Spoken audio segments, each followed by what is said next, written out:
Hello everyone, আসসালামু আলাইকুম। আজকে আমি আপনাদের সঙ্গে শেয়ার করব চালের আটার পাকান পিঠা রেসিপি।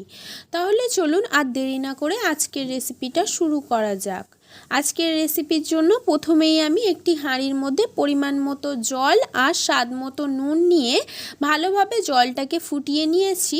তারপর কিছুটা ঠান্ডা করে নিয়ে জলটা তার মধ্যে দিয়ে দিচ্ছি 500 গ্রাম চালের আটা আর অ্যাড করে দিলাম অল্প একটু ঠান্ডা জল আর পরিমাণ মতো চিনি। ভালোভাবে সমস্ত কিছু নেড়ে চেড়ে স্মুথ একটা ব্যাটার বানিয়ে নিয়েছি। তারপরে দিয়ে দিলাম অল্প একটু ময়দাটাও ভালোভাবে নেড়ে চেড়ে আটার সঙ্গে মিক্স করে নিচ্ছি। তারপরে অ্যাড করে দিচ্ছি খেজুরের গুড়টাও আটার সঙ্গে ভালোভাবে নেড়ে চেড়ে মিক্স করে নিচ্ছি। আটার ব্যাটারটা রেডি করে নেওয়া হয়ে গেছে। এখন পিঠাগুলো বানিয়ে নেওয়ার পালা। তার জন্য একটি কড়ার মধ্যে পরিমাণ মতো সর্ষের তেল দিয়ে তেলটা ভালোভাবে গরম হয়ে গেলে বাটিতে করে পরিমাণ মতো ব্যাটার নিয়ে গরম তেলের মধ্যে ছেড়ে দিলাম। এখন উল্টে পাল্টে পিঠাটা ভালোভাবে ভেজে নেব।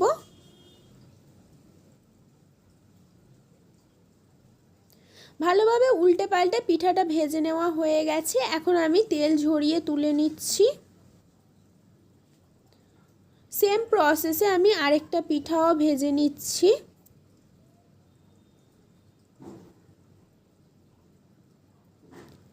এক পাশটা ভেজে নেওয়া হয়ে গেছে। এখন আমি অপর পাশটা উল্টিয়ে দিচ্ছি।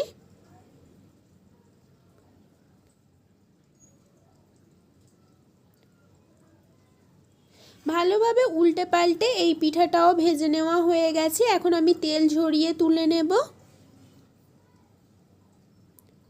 সেম প্রসেসে আমি বাকি পিঠাগুলোও ভেজে নেব।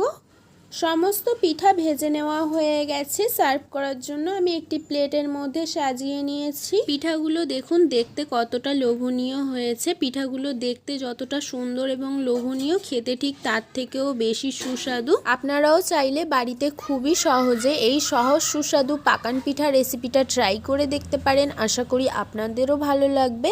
আজকের পাকান পিঠা রেসিপিটা ভালো লেগে থাকলে হাবিবার রান্নাবাটি চ্যানেলটিকে সাবস্ক্রাইব করে অল নোটিফিকেশান অন করে রাখবেন। ফিরে আসবো আবারও নেক্সট কোনো রেসিপি নিয়ে। সম্পূর্ণ রেসিপিটা দেখার জন্য ধন্যবাদ।